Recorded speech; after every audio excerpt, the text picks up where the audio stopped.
Saudara, Indonesia berhasil keluar sebagai juara Piala AFF Futsal 2024 usai menundukkan Vietnam 2-0 di final.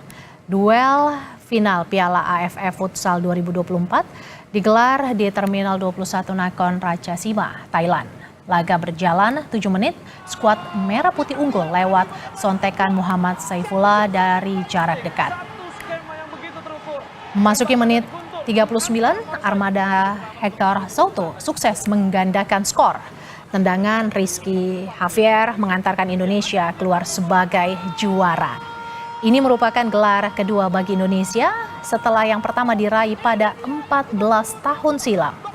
Kemenangan ini sekaligus mematahkan dominasi Thailand yang selalu juara di hampir semua edisi kecuali pada gelaran 2010 yang diraih oleh Indonesia.